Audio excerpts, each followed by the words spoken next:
it comes to our health in Australia. We've regressed. We've got one of the highest rates of cholesterol, type 2 diabetes, obesity. I've had prostate cancer and I had another cancer and I've had all sorts of things, but I've survived them. The sort of life I've lived, for instance, I don't drink, I don't smoke, kept myself very fit. So I think that's the reason I've lived longer than most. And now we're just distracted by snacks for a community that lives on snacks rather than actual meals. My main interest was getting kids playing sport. I would like all the governments to concentrate more on kids' sport, provide better facilities for them, not just in gymnasiums, but playing fields. Welcome to the Diet Doctor podcast, where we discuss the science of nutrition and high performance, offering practical tools for everyday life. Bismillah, alhamdulillah, wa salatu wa salam ala rasulillah. Assalamu alaikum wa rahmatullahi wa barakatuh. Welcome back to another episode of Diet Doctor podcast. I'm super excited for today's episode. I have with me a gentleman who is like family to me. His son, his daughter-in-law and their kids, Andrew, Anna, Angel, Tiger, Lucian and Elijah are like family to me, and they have been for a long time. Andrew and I call each other cousins. But here I have with me Andrew's father, the Honourable John Joseph Brown, AO. Our ex-Minister of Sport, ex-Western Suburbs player for the NRL, played at the highest level, played for the Western Suburbs NRL club, and John, the Honourable John Brown, is with us here today, and John turns 93 this December 19. Thank you for coming on, John. I appreciate your time. My pleasure, Moodi. I just wanted to start off with, mate, you're turning 93 December 19. What do you attribute the longevity and the health over the course of time? Well, I can't put it down to my genes because my father died at 72 and my mother died at 54. So I don't know what it is. I guess I've had a number of earth-shattering illnesses. Like I had prostate cancer and I had another cancer and I've had all sorts of things, but I've survived them. And I think that the sort of life I've lived where I haven't knocked myself about, for instance, I don't drink, I don't smoke. Yeah, Andrew told me that. And I've always kept myself very fit. So I think that's the reason I've lived longer than most. I mean, I go to too many funerals these days. So many very good friends have died in the last couple of years. So I count my blessings every day. I wake up and I say to God, thank God for giving me another day. Thanks. I'll make the best of it. That's brilliant. How much would you say not drinking alcohol has contributed to your health and your longevity and your well-being? Well, I think it has, and probably smoking the same. I never wanted to smoke. I've never had a cigarette in my mouth. I don't know what drugs are. I mean, a Bex is about the best drug I've ever taken, I think. What's that? A Bex. Okay. And I never wanted to drink.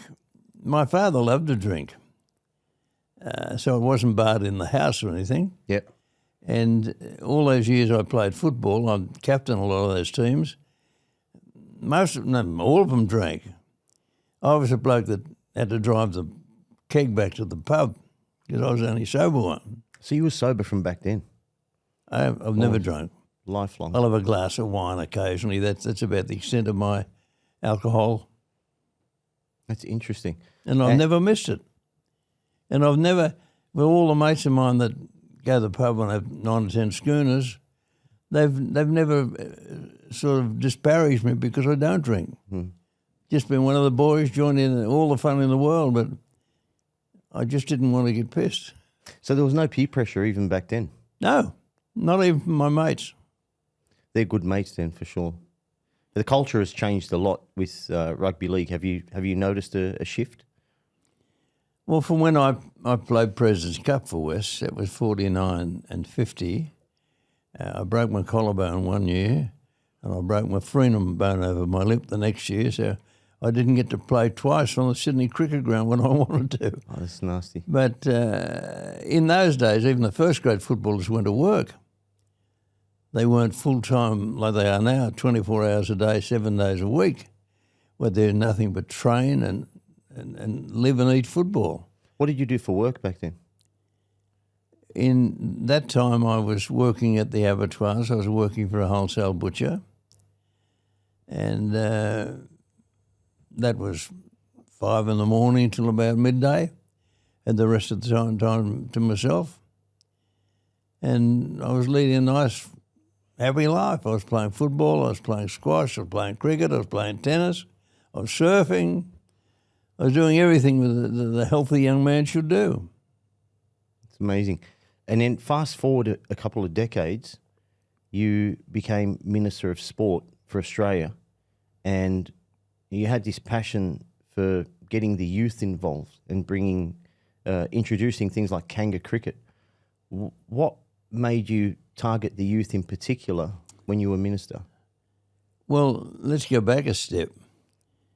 When I became the Shadow Minister in 1973 rather. I'll get it right in a minute. 83. 83, for God's sake. I'm pretty old, you know. And then Minister I get in the years 84. mixed up. That's okay. Sport had never been recognised in the Parliament. You know, for Australia, for a country that's as sports mad as we are, I mean, all our heroes are sporting people. Correct. They're not generals in the army, or they're not artists, they're sporting people. But the word sport had not appeared on one piece of legislation in the federal parliament from Federation in 1900 till 1983. So I was a sports-mad person then, before I went to parliament, and I still was. And I worried about the fact that the children weren't being encouraged to play sport.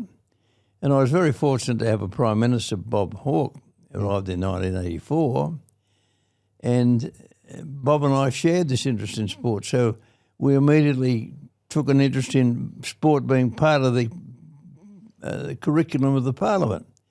I mean, the budget for sport before me was $6 million. With Bob's help, it went to $110 million the first year. Wow. That's when we built the Institute of Sport. And we spent money on things all around Australia, like the sports centre in Sydney at Homebush. That was the first sporting thing of any notice built in Sydney in 100 years. The old cricket ground, the sports ground, they're 100 years old. The only thing that was built in that time was the Olympic pool in North Sydney. Was built in 1936 for the Empire Games, as they were then. So that was the start, and then we built the Chandler Institute in Brisbane, which is still was used for the Commonwealth Games, will be used for the Olympic Games.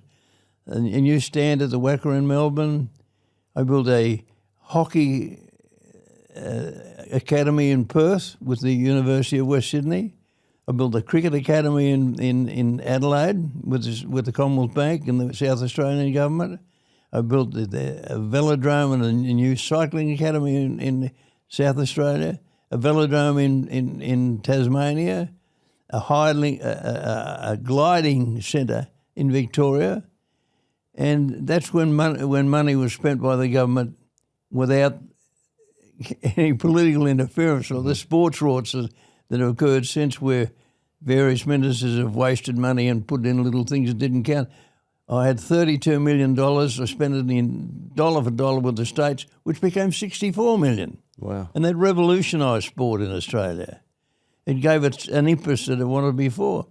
I mean, you've got to remember that before 1984 rather, the Olympic team, Australia's Olympic team, paid for its own. The kids paid for their own fares and their own uniforms. I didn't know that. The 1984 team, when Bob and I were running it, we paid for their fares, paid for their uniforms, paid for their training.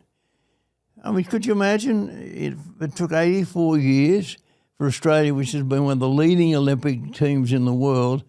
The kids paid for themselves. They had barbecues and raffles and things to buy their own uniform, which was crazy. Well, that annoyed me very much. And Bob and I spent those 3 or 4 years building sport up to the level where it's all those kids that have become Olympians are suddenly recognised. the training is paid in advance, and suddenly they're national heroes. And then another thing we did at that time, we allowed 4-year tax averaging period for professional sportsmen and women. I mean, a lot of them were playing professional sports and they couldn't earn enough to live on it. So they've now got a 4-year spread. I mean, a jockey's a good example. Yep. Jockey wins the Melbourne Cup 1 year and he's on the crest of a wave for 12 months. Next 3 years he might have suspensions, he might have injuries, he doesn't have any luck. So he's got a 4-year period to expend for his money, to average it over and give him a decent income every year. And we did all sorts of things. And the biggest thing I wanted to do was sport for the disabled. Right. When I was a little kid at school, I remember some of my little mates got polio. They finished with their leg in a brace for the rest of their life. They couldn't play sport.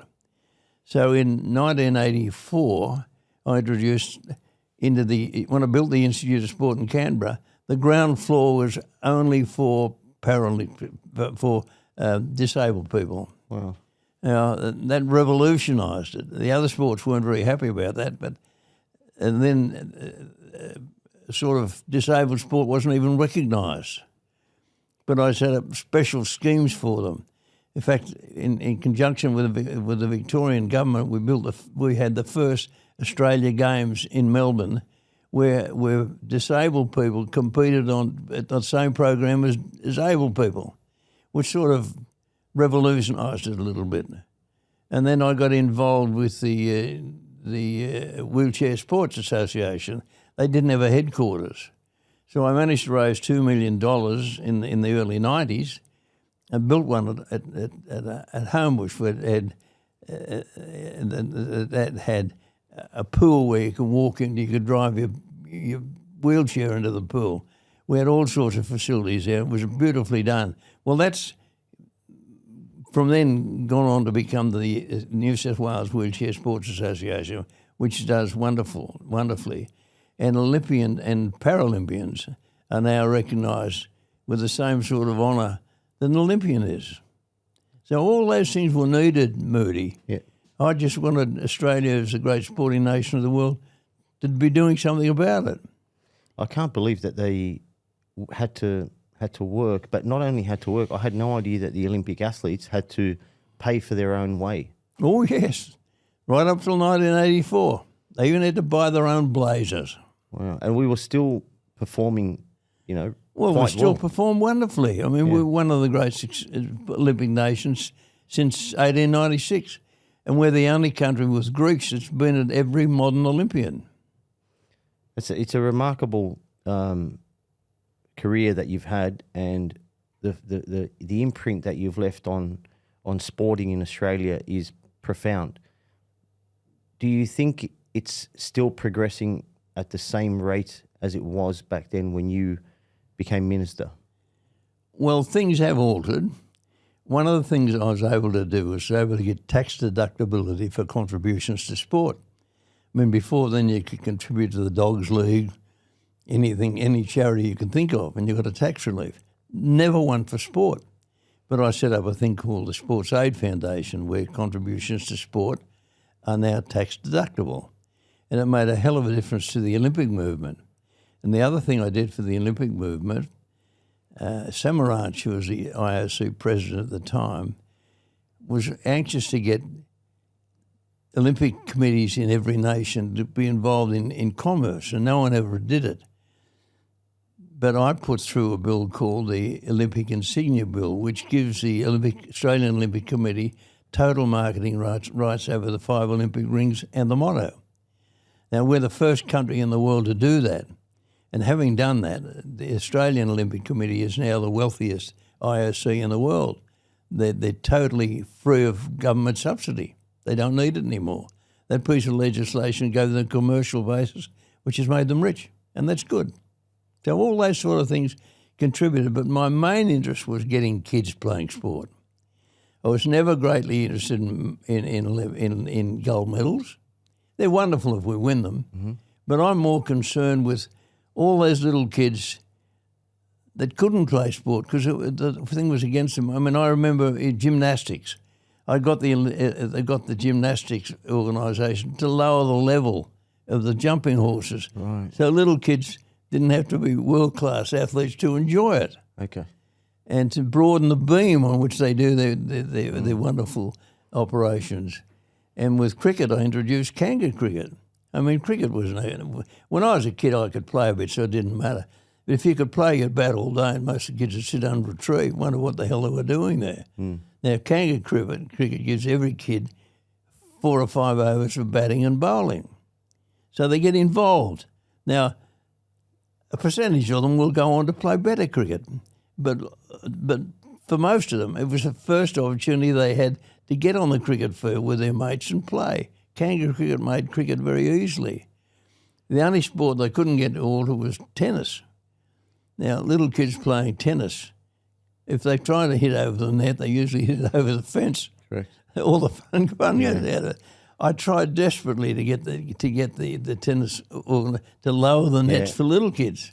I didn't win that one, but I won most of the others, and particularly with disabled sport, so that now kids with a disability, whether they're in a wheelchair or wherever they are, they can still play sport. And the amount of interest now in the Paralympics is just wonderful. See, the Paralympics didn't exist until the mid-'80s. But even before I was a minister, I was a member of the Paralympic Federation. There were only 3 of us in it.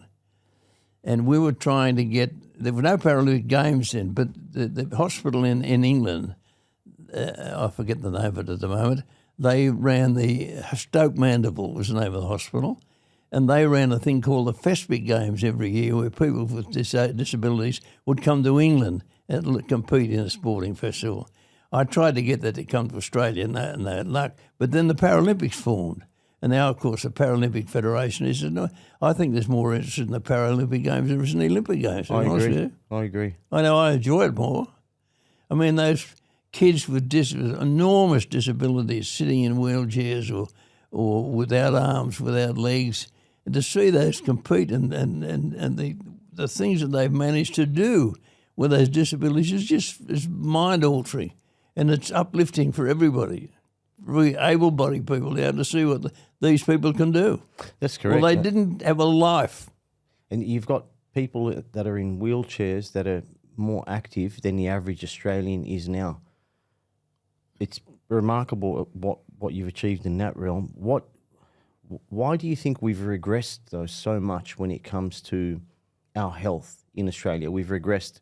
We've got one of the highest rates of cholesterol, type 2 diabetes, obesity, and I don't remember that being the case. I remember kids playing outdoors and partaking in exercise. You'd play cricket at the park, then when you'd get bored, you'd start playing footy, then you'd alternate back from footy to cricket and so on until the street lights turned off. Now, what's happened? Well, I can remember back in the early 80s, I got the New South Wales government, it was a Labor government at the time, to agree to 1 hour's non-competitive physical activity before school started. I remember Lionel Bowen, who was the Deputy Prime Minister at the time, opened this thing for me at the public school in Waterloo. And that was wonderful. I mean, that means the little kids who weren't involved in competitive sport, even if they were playing tunnel ball or skipping or jumping or doing something, because the statistics at the time, I had the university did a very introspective period. Australian kids had lost the capacity to jump, to catch, to do all those sorts of things. It deteriorated from when I was a little kid, when you did it, to the mid-50s when it had deteriorated. The really capable kids become champions. The rest of the kids sat and watched. Wasn't good. And my interest, even since then, has been in getting little kids playing. Not necessarily the first graders, but the little kids who admire them. And we altered the rules for rugby league, for instance. Mm-hmm. Instead of playing on a full field, they play on a quarter. Yeah. So I remember when my kids first started to play footy, a couple of them were very clever. 100 yards, they just scored 10 or 12 tries a day. They just got run around them. Now, when you put them on a 20 across the quarter instead of a full field, more competitive. It evened the job. Gave more little kids a chance. See, I can't understand why we don't have a great deal more learn to swim campaigns. I noticed someone made a good suggestion recently that all those kids that represent us at the Olympic Games and win gold medals, multiple gold medals in swimming, after they finish swimming, the government should be paying them to run swimming courses, where 324 people drowned in Australia last year. Wow. Most of them immigrants who didn't know how to swim. There are quite a few programs. I know there's one within the Lebanese community called Swim Brothers. It's quite a good initiative. And I just didn't know that there were, they weren't as widespread as what they should be in Australia, considering we are a beach community. We are the largest island. It's remarkable that the amount of people that cannot swim in Australia is, the percentage is so high. Did you get involved in trying to improve the statistics in that department? Oh yes, I was on the national board of the Australian Surf Life Saving Association for a long time. I was an honorary on the board of the Royal Swimming Association that runs swimming courses, but not enough. I mean, it ought to be compulsory in every school. Swimming lessons, there's pools available all over Sydney and in backyards. And yet we've got 324 drownings a year. It's wrong. I know what they're doing in the Lebanese community. I think that's a wonderful thing. And if people listening to this could have a look at Moodi, they'd understand what fitness is all about. He's been an advocate all his life for proper eating, proper food, for training, keeping fit. And he's a credit to himself. That's why I'm pleased to be here talking to him. Thank you so much. There's no good me talking about and to somebody else unless he's the man that's pushing it all the time. We're trying our very best at the moment. We're running a pilot in one of the Islamic schools in Austral to get nutrition into the curriculum at every level. And we're trying to do that by the end of this year. And then if that pilot is successful, I'm at the rate we're going now, I see nothing but success. And we want to take that pilot and then replicate it not only into the Islamic school system, but also into the independent schools, the Catholic schools, the public schools. And we've even got interest in countries like Singapore. So that's the plan, to get nutrition into the curriculum, because kids aren't born knowing how to read labels, especially with the pseudo foods that we have today. A lot of the stuff that we have is, although it's edible, you can't really call it food per se.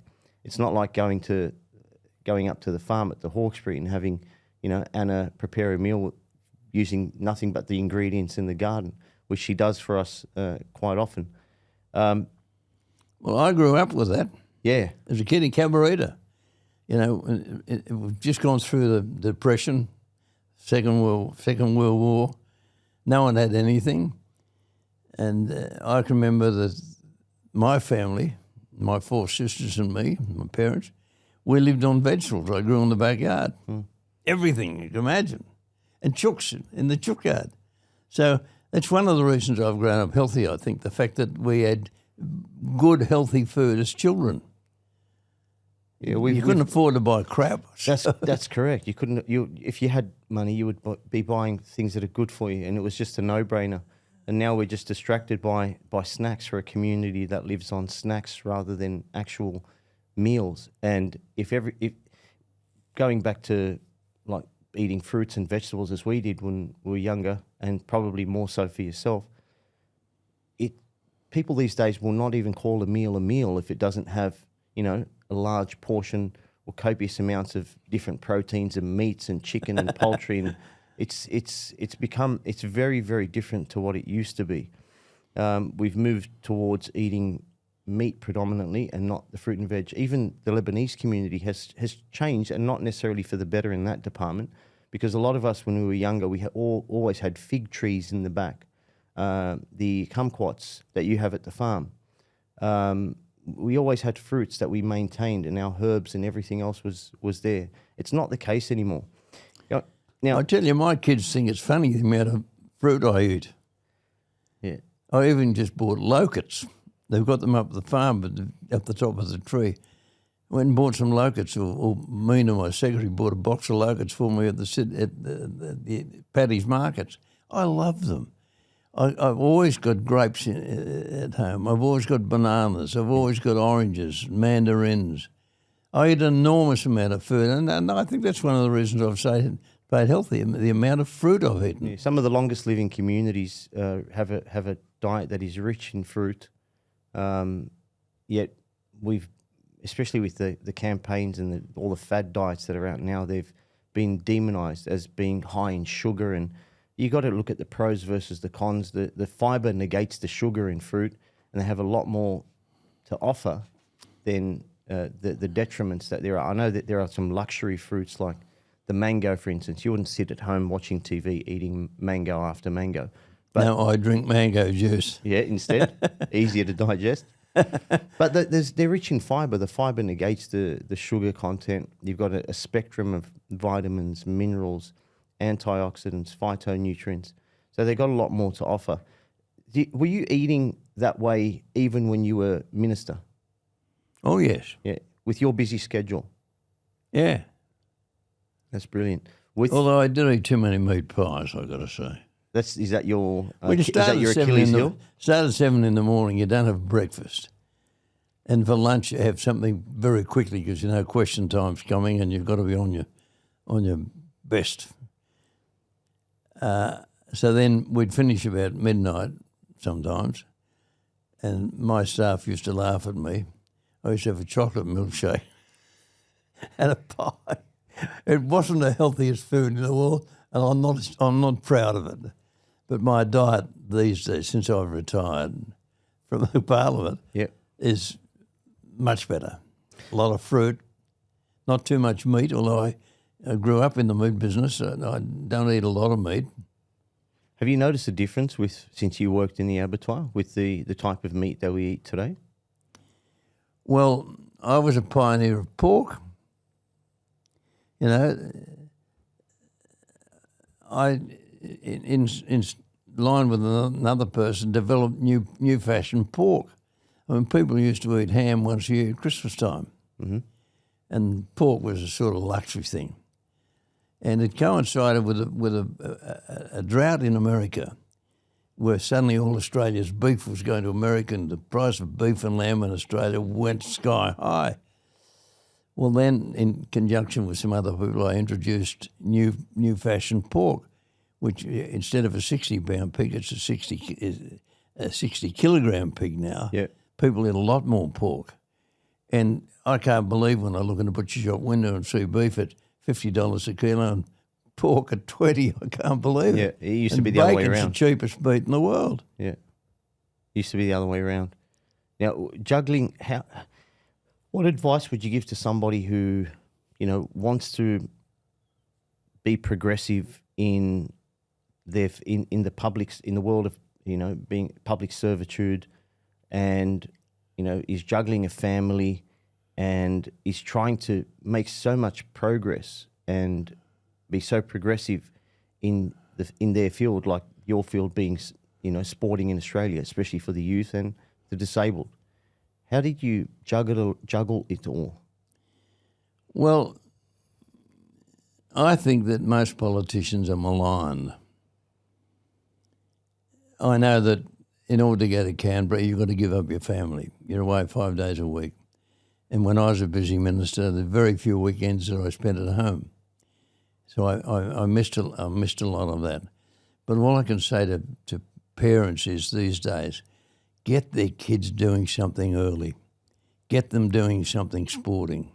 If it's only joining the little gymnastic club down the road or the police force club, get them doing something to get them active. Forget the mobile phones, the television, and those crazy things that kids look at all day. Get them out doing something. When I was a kid, you didn't have those alternatives. We just went out and played Kanga Cricket, or you played French cricket, or you jumped and skinned, and You could do things that are foreign to kids now. Some of them, of course, have become brilliant. The upper echelon of our young people are brilliant sports people. Look at the Fox girls for a start. But there's so many that aren't. They're not playing sport enough. Get out and play netball. You know, I gave netball the biggest grant that ever when I was the minister. Of all the sports, they got the biggest. And cricket and football. So why is that? I said, because you can put 100 netball courts in one football field, that's why. Oh, wow. And they've still got the highest competitive level amongst young women. I think it's wonderful to see all these hundreds and hundreds of young women playing netball every weekend. It's a lovely, active sport. No one gets injured. And, of course, we're a world standard in our superior players too. Look, if I could only get kids to start thinking about doing something active, watching their diet, and their parents need to do something about watching their diet, getting them to go out and, I mean, when I was a kid, you walked and ran, rode a bike, there were no motor cars, and that's why we remain healthy. I think that's one of the reasons I've lived longer, that I've just been active all my life, doing something. Or my other great passion was gardening, you know. It's just moving on a regular basis. Just movement, regular movement on a Regular regular movement, basis. doing something to exercise your mind and your heart and your soul. The latest research shows that if somebody was to get up every 20 minutes and go for a light stroll for just, 100 metres or so, it's more beneficial than, that individual is healthier and has a lower what's called C-reactive protein score, which dictates the risk of cardiovascular disease. And if the person who trains in the gym for an hour but is sedentary for the remainder of the day is higher risk for cardiovascular disease than the individual who just basically finds an excuse to take the stairs or, parks the car a little bit further than usual, what we call non-energy activity calories.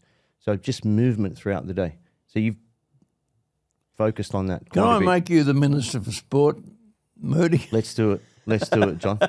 Let's do it, John. On that note, are there any promising policies that you know of today that are taking the initiatives that you took to focus on our children, our Aussie kids, when it comes to sport? Is there anything that stands out? I get a bit depressed when I see that I don't even know who the Minister for Sport is in the National Parliament. Also, it won't break your heart if I I take wouldn't his have a job. clue. Everybody knew it was sport when I was there because we were doing something. And I had the benefit of Bob Hawke, a sporting nut. The two of us were sporting nuts. We'd bet on anything or play anything. Yeah. And I want the government to get more interested back in again. For instance, the Paralympians aren't achieving the success we did 20 years ago. We were topping the list. We're way down the list these days because the money's not being provided at any level to help more. For Paralympians. To help our Paralympians. Now, after I finished with the government, I ran a thing called my I forget what I call it, the John Brown Confederation. I looked after kids with scholarships. For 26 years around that, get 600 people to one dinner a year, and we looked after 400 kids over that 200 kids over that time, provided 400 scholarships of $10,000 to all sorts of people. 65 of them were kids in wheelchairs. And some of the great names in Paralympian sport were graduated. Like what's his name? Kim, remind me. Is it what's it's The surname great starts with great TH, doesn't Australian it? wheelchair athlete. And another bloke called John, I forget their bloody names. That's okay, John. That's what happens when you get to 90. That's okay. They know who they are. But all I know is that we got them started in sport when they were kids, and now they're the vehicle to encourage other kids that have got a disability. So these programs were the triggers for their career. Those programs is what triggered their careers, and It triggered their career not only in sport but in other things.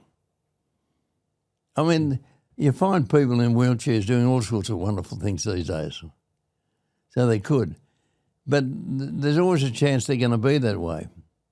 Like, There's been 1,000 jockeys killed since they started keeping records.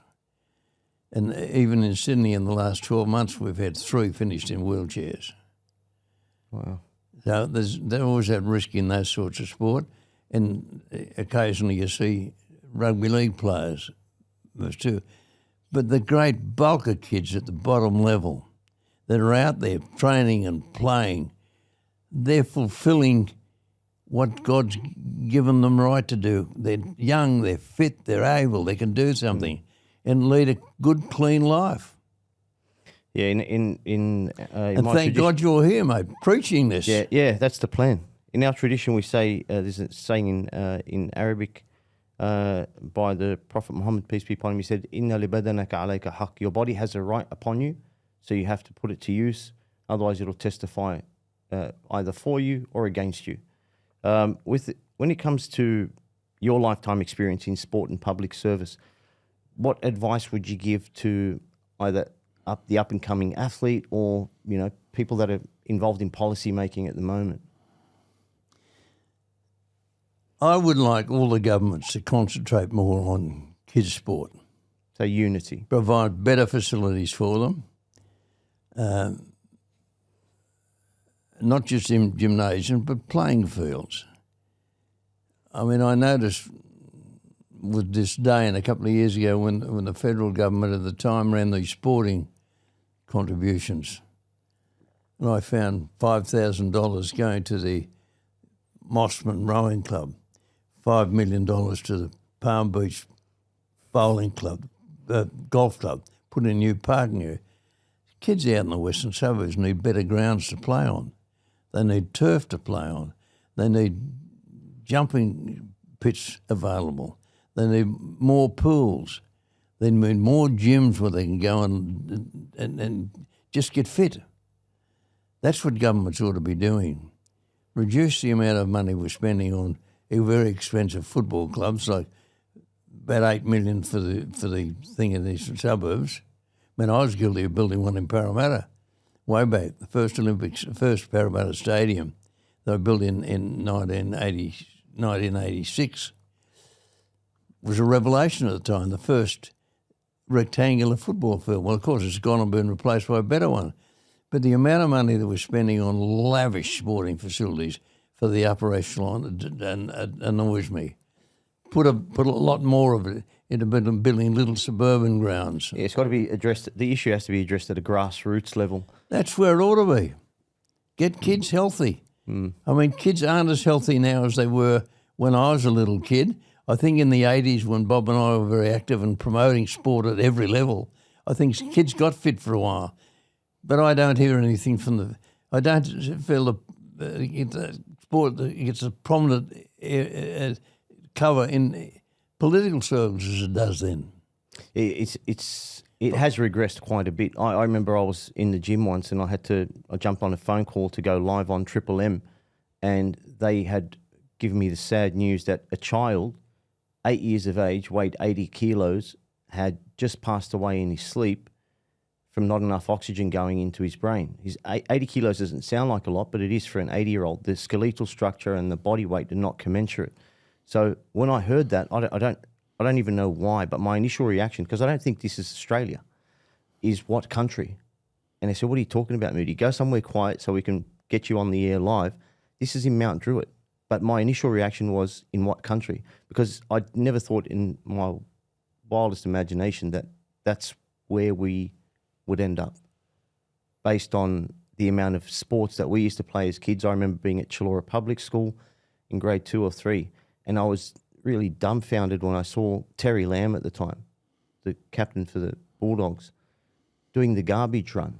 And I'm like, I just thought that in my imagination he was, getting paid really well and didn't have to work work at all and just focus on his career. It was a real eye opener. So, grassroots level. You know what Bellamy does now in Melbourne? He gets a young footballer coming along, some promising young kid. Good. First thing they do is get a job. He makes them go and work in the building industry, carting bricks, laying concrete. Go go and do 6 months' work and realise that, other people have got to go and do something physical for their work, not play football. Yeah, nothing worthwhile is easy. On a lower level, I think parents can do that with their kids.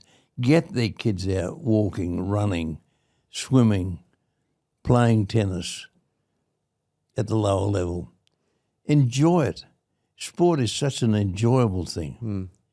And I think in the 80s we led the world in sport. Like the Institute of Sport they built in Canberra was the envy of the world. I remember that, yeah. It was a wonderful thing. But I had the good luck to have a Prime Minister who, with me, you've got my book there. Yeah. That's the book that I wrote about Bob Hawke and I. The Minister how for we Good revolutionised sport. Yeah. And we made sport wonderful, not just in terms of international success, but in terms of national health.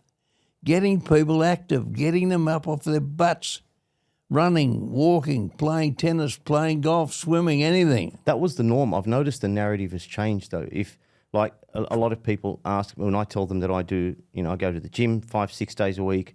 I do my Brazilian jiu-jitsu and wrestling a couple of days a week as well. So some days we'll have 2 training sessions.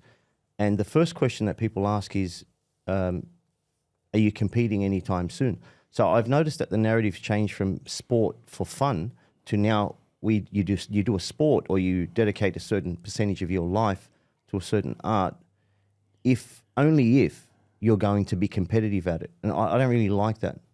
I think it's changed, but I don't like that the way the narrative has changed. And if you're not training to compete, then it's almost like, why are you doing it? I don't know. I get a bit worried when I was in my 40s, 50s. I was playing squash at the high level. There were squash courts everywhere. Tough sport. Yeah, I remember. Where are they now? They're still there, but they've nowhere near as many. A lot of them have been, or I wouldn't call it a renovation because it's not a positive thing, but a lot of them have been taken out. And now there are only select few. You'd have to drive at least 20 minutes to find the nearest squash court. They've been turned into parking areas. Turned them into parking areas and one too many gyms, I think, weights gyms. A lot of them have been transformed into weights gyms. Well, that's good. That's good. I'm glad you do your podcast because it should be encouraging people to get out and be active. That's the idea. That's my only interest when I was Minister for Sport. It wasn't to win gold medals. That was part of it. It was getting everybody in Australia competitive, whether they're old or young, disabled or strong, wealthy, poor. You can always do something. You can get out and walk. You can run. You can swim. I still say that to my clients and patients. I say, if you don't have to go to the gym, you don't necessarily have to do swimming. Just move. Find something that you enjoy that you can sustain and do that. It doesn't matter what it is, as long as it involves you getting up off the couch and doing some exercise. It's part of living, Moodi. Yeah. You feel so much better after you've had a little sweat doing something. It's crazy. Whether to go for a walk or do a little bit. I mean, I've got a little 9-pound weights now that I do at 92.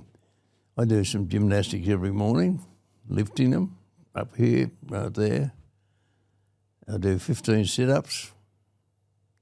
You still, and I should. Still I training. feel better for it. Still training. These days, I noticed that, like I'm 46 now, and I've noticed some of my friends that I went to school with, they couldn't go up a flight of stairs if their life depended on it. Which it's scary though. Neither can I. It's quite. You've got every excuse to, but it's quite debilitating. I've actually witnessed an uncle bring in his daughter from, I think it was the other side of Cronulla Beach, Gunnemutter Bay, I think it was. And she must have been maybe in grade 3 or 4, and she went missing for a little while, and everyone was looking for her in the water.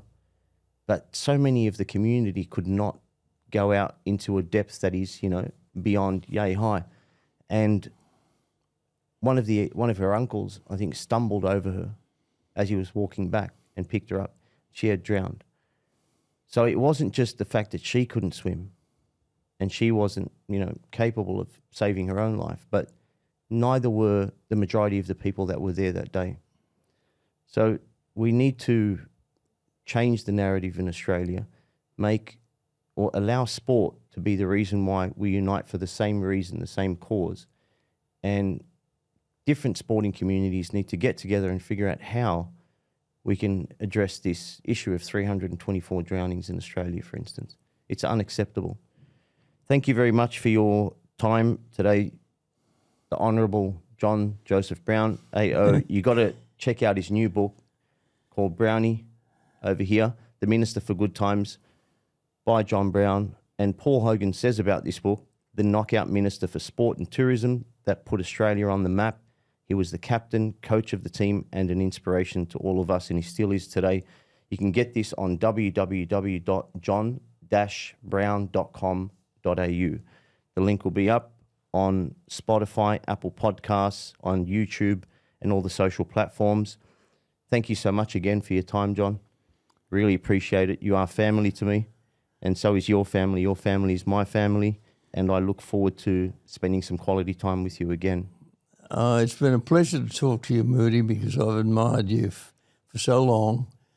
The work you do, not just in your own community, but generally, try and encourage people to lead a healthier life, to be active, to eat properly, to drink properly, Super important. To breathe properly. It's part of your life. And if only we could inculcate that in so many other people, particularly when they're parents, to encourage their kids to lead that lovely, healthy life, because they'll love it. There's nothing more in sport than the love of doing it.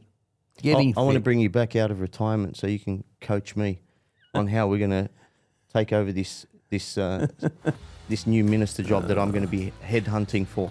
Stay tuned. I'll see you again in a week's time on the Diet Doctor podcast. Have a great day.